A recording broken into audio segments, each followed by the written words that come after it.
सर्वांचं सुनीता गायकवाड या यूट्यूब चॅनलवर पुन्हा एकदा स्वागत। तर बालमित्रांनो, आज आपण इंग्रजी या विषयातील 6वा घटक पाहणार आहोत, finding small words from the bigger once.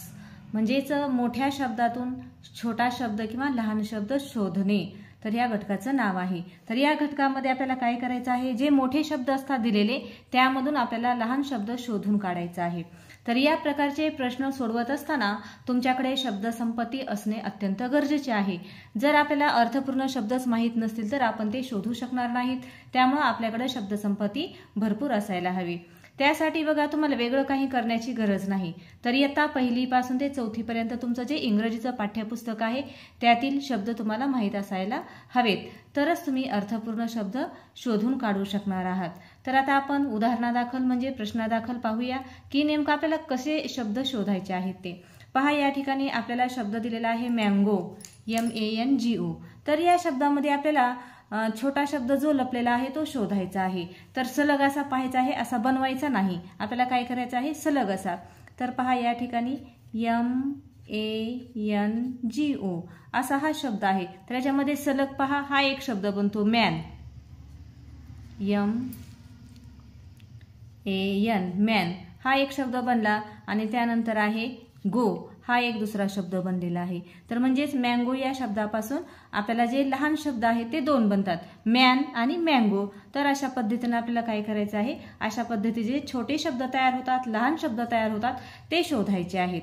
तर पहा बालमित्रांनो, काय केलेलं असं परीक्षेमध्ये आता हे दोन्हीही तुम्हाला पर्याय शब्दामध्ये दिलेले नसतात, दोन्हीपैकी एक दिलेला असतो। मॅन तरी दिलेला असेल किंवा गो तरी दिलेला असेल, किंवा असा प्रश्न विचारला जाऊ शकतो की या शब्दापासून छोटे बनणारे म्हणजे लहान बनणारे शब्द किती असू शकतील, हाऊ मेनी वर्ड्स असा विचारलेला असेल, किंवा कोणता शब्द अर्थपूर्ण बनलेला आहे 4 पर्यायामध्ये ह्या दोन्हीपैकी एक शब्द असेल, तो तुम्ही पाहायचा आणि योग्य त्या पर्यायाला गोल करायचा आहे।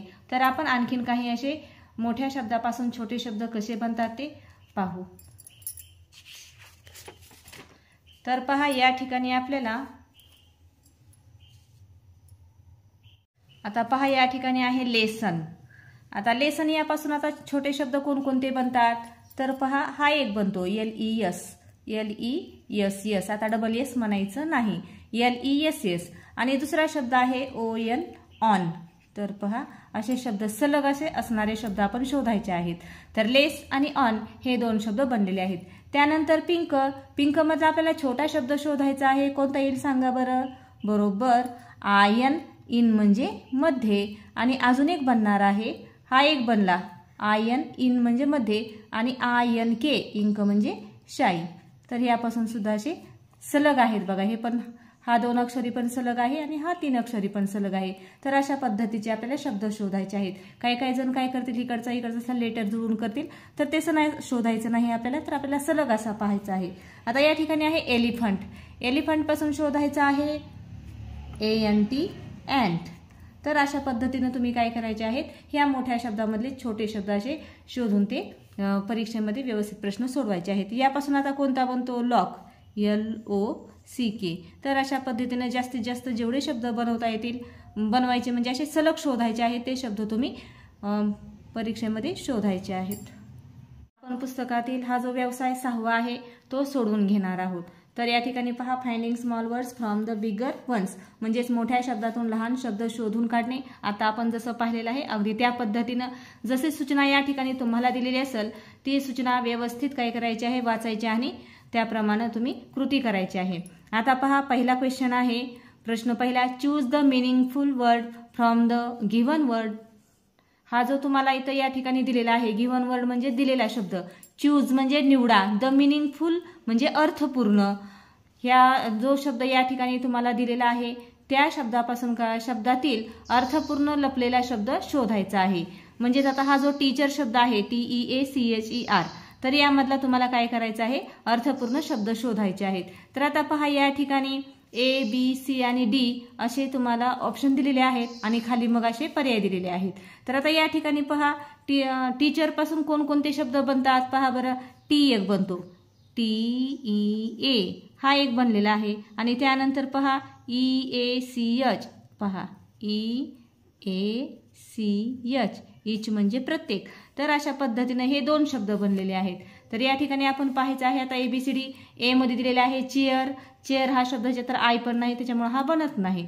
आता ईचा आपला शब्द बनलेला आहे, त्यामुळे हा एक शब्द येईल. त्यानंतर TEA, टी मीन्स चहा, हा एक बनलेला आहे. आता EAT, आता EAT अशी जुळवाजुळव करावी लागते. हा शब्द सलग नाही, आपल्याला काय करायचं आहे, सलग असलेला आयता शब्द शोधायचा आहे. त्यामुळे आपलं उत्तर काय येणार आहे, ईच आणि T. Only B and C, तर आपण पर्यायामध्ये शोधायचा आहे ओनली B and C. पर्याय क्रमांक 1. परीक्षेमध्ये तो 1 क्रमांकाचा पर्याय अशा पद्धतीनं रंगवायचा आहे. आता आपण दुसरा क्वेश्चन पाहूया. Find the missing letter from the given alternative. तर या ठिकाणी काय केलेलं आहे, तुम्हाला असे शब्द दिलेले आहेत आणि ह्या गोलामध्ये तुम्हाला योग्य असं अक्षर शोधायचं आहे की जेणेकरून हे प्रत्येक जो शब्द आहे तो काय होईल, अर्थपूर्ण होणार आहे. आता या ठिकाणी तुम्ही पर्यायावरून सोडवायचं आहे. आता आपण आर जर घेतलं तर या ठिकाणी RAT, रॅट म्हणजे उंदीर, RON हा अर्थपूर्ण शब्द बनत नाही, त्यामुळे हा पर्याय येणारच नाही, कारण सगळे शब्द अर्थपूर्ण बनायला पाहिजेत. आता आपण दुसरं घेऊया M. आता MAT मॅट होते, पण MON होत नाही, MIX पण होत नाही. त्यानंतर आपण S घेऊन पाहायचं आहे. या ठिकाणी SAT, सॅट म्हणजे बसला. त्यानंतर SON, सन म्हणजे मुलगा, आणि SIX, 6. तर यापासून काय व्हायलेलं आहेत, सगळे शब्द अर्थपूर्ण बनत आहेत. पहा, SAT सॅट, SON सन आणि SIX 6. आता C जर ठेवलं तर पहा CAT, CON, CIX बनत नाहीत अर्थपूर्ण. म्हणजे जर या ठिकाणी S हे लेटर घेतलं किंवा हे जर अक्षर घेतलं तरच काय होतात, हे तिन्ही पण अर्थपूर्ण शब्द होतात. म्हणून आपला पर्याय कुठला येणार आहे, तर पर्याय क्रमांक 3. तर अशा पद्धतीने जी सूचना दिलेली आहे ती काळजीपूर्वक वाचायची, समजून घ्यायची आणि तो प्रश्न तुम्ही सोडवायचा आहे. आता पहा या ठिकाणी instructions for question number 3 to 12. म्हणजे आता ही सूचना आपल्याला 3ऱ्या प्रश्नापासून ते 12व्या प्रश्नापर्यंत अंमलात आणायची आहे. काय सूचना आहे, find the hidden meaningful words from the bigger ones. म्हणजे मोठ्या दिलेल्या पर्यायामध्ये मोठ्या शब्दात लपलेला लहान शब्द, अर्थपूर्ण शब्द आपल्याला निवडायचा आहे. म्हणजे दिलेल्या पर्यायातून मोठ्या शब्दात लपलेला लहान अर्थपूर्ण शब्द निवडा. या ठिकाणी तुम्हाला मोठे शब्द दिलेले आहेत आणि पुढे पर्याय दिलेले आहेत. तर यामध्ये जो शब्द लपलेला आहे मोठा, तो काय करायचा आहे, या पर्यायामध्ये शोधायचा आहे. तर आता आपण इथला प्रश्न 3रा पाहूया. हा शब्द काय आहे, रेन ड्रॉप. तर या ठिकाणी आता 2 शब्द आहेत. रेन म्हणजे पाऊस, RAIN, आणि दुसरा आहे DROP, ड्रॉप म्हणजे थेंब. तर आता आपल्याला दोन्हीपैकी एक शब्द दिलेला असेल तर कोणता दिलेला आहे तो पाहूया.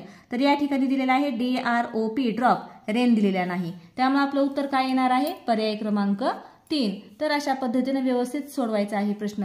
आता पुढचा आहे मॅजिशियन. तर या ठिकाणी सुद्धा बघा कोणता शब्द बनतो, आपण पर्याय पण पाहायचे आणि इथं पण पाहायचं. MAGIC, मॅजिक, मॅजिक म्हणजे जादू. तर अशा पद्धतीनं हा शब्द बनलेला आहे MAGIC. तर आपलं उत्तर आलेलं आहे पर्याय क्रमांक 3. आता प्रश्न 5व्यामध्ये सुद्धा पहा, लाऊडली. आता यापासून कोणता बनतो शब्द, LOUDLY असा शब्द आहे, त्यापासून बनतो सुरुवातीचा LOUD, लाऊड म्हणजे जोरात, मोठ्याने बोलणारा. आता बाकीचे पहा बरं, तुम्हाला अर्थपूर्ण शब्द दिसतात का, तर नाही. म्हणून आपलं उत्तर आलेलं आहे पर्याय क्रमांक 1. तर इथं या ठिकाणी जे दिलेले शब्द आहेत ते आपल्याला अर्थपूर्ण असायला हवेत आणि याच्यामध्येच असणारा सलग शब्द शोधायचा आहे. आता शार्पर. तर या ठिकाणी SHARP, ई येणार नाही. शार्प म्हणजे एकदम शीघ्र, जलद, किंवा आपण त्याला हुशार म्हणतो. पहा SHARP. तर अशा पद्धतीने हा पर्याय आहे पर्याय क्रमांक 2. आता 7वा प्रश्न पहा पुढचा, ऍक्टिव्हिटी. आता ऍक्टिव्हिटी पासून कोणता बनणार आहे बरं, ACT, ऍक्ट. तर तो दिलेला आहे आपल्याला या ठिकाणी 4था. जास्त शब्द बनवायचे नाहीत, पर्यायाचा विचार करायचा आणि शब्द आपण लगेच शोधून लिहायचा आहे, म्हणजे परीक्षेमध्ये तुमचा वेळ जाणार नाही. आता या ठिकाणी आहे न्यूजपेपर. तर पहा पर्यायामध्ये आपल्याला अर्थपूर्ण कोणता शब्द दिसतोय, न्यूज. तर पहा NEWS, न्यूज. तर मग पर्याय क्रमांक 3. तर पर्यायाकडून इकडं असं गेलं तरी पण चालतं. आता वुमन, वुमॅन. बघा याच्यामध्ये WOMAN.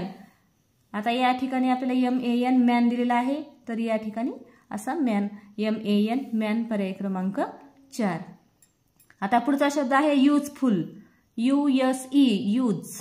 हा अर्थपूर्ण शब्द यापासून बनतो, पर्याय क्रमांक 4.